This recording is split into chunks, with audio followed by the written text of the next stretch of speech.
জন্য, এটা কি ওনারা নিয়ে যাবে? ওনারা নিয়ে যাবে না, এটা আপনাদের জন্য আনছে। একটা কথা মনে রাখেন, এই যে আমাদের এখানে অনেকগুলা গাড়ি ট্রাক চলে না, ট্রাক চালকদের একটা সমিতি আছে, আছে রিক্সা যারা চালায় তাদেরও অনেক সমিতি আছে, যারা সিএনজি চালায় তাদেরও একটা সমিতি আছে, আছে না, একটা সংগঠন আছে। ওই সংগঠনে কি করে, আজকে রিক্সাওয়ালার একটা এখানে বাঁধেন, আপনি সিএনজি ওয়ালা একটা বাঁধেন, সবগুলো ছুটে আসবে না? আসবে না? কিন্তু আমাদের কৃষকদের কোনো সংগঠন নাই, আমরা ঐক্যবদ্ধ না। আমরা যা করি আমরা মানে প্ল্যান করে করি না, আমরা পরিকল্পনা করে করি না। যার কারণে আমরা এখানে, আমি যখন প্রথমে আসছি এখানে পুরো বিলটা হচ্ছে টমেটো। প্রথমে যার একটু বাইরে হয়েছে সে ভালো দাম পাইছে, সবার যখন একসাথে টমেটো বাইরে হয়েছে তখন সে দাম পায় না। হয়েছে না এবার? হয়েছে না এবার? এই যে বসি কাকা আছেন না, এই যে বসি কাকা বিল দিকে তুলে নাই, হ্যাঁ বসি কাকা ওই যে একদিন আমার সাথে কথা বলতে মনে হয়েছে কান্না করে দিবে, এরকম অবস্থা, দাম নাই, ফলন হয়েছে দাম নাই। এখন তাহলে কি করতে হবে? আমাদেরকে পরিকল্পনা করে কাজ করতে হবে।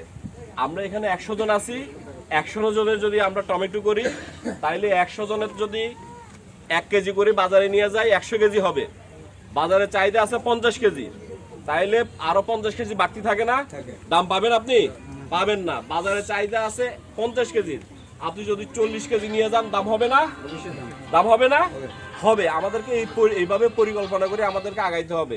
তো এইভাবে আপনারা কিভাবে পরিকল্পনা করি আপনাদের উৎপাদন খরচ কমাইয়ে আপনারা লাভবান হইতে পারেন, তার জন্য আমি আপনাদের পাশে আছি, যদি আপনারা আমাকে কাজে লাগান।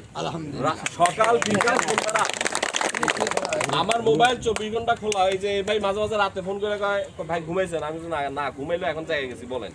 এই যে কয়েকদিন আগেও ফোন দিছে রাতে 11:30টায়, আমি না আমি ঘুমাইলো, এখন জেগে গেছি বলেন আপনি। তো আপনারা সকাল বিকাল সন্ধ্যা রাত যে কোনো সময় আমার সাথে যোগাযোগ করবেন, আমাকে আপনাদের সমস্যাগুলো জানাবেন, আমি ইনশাল্লাহ আপনাদেরকে সেবা দেওয়ার জন্য আপনাদের পাশে আছি সব সময়।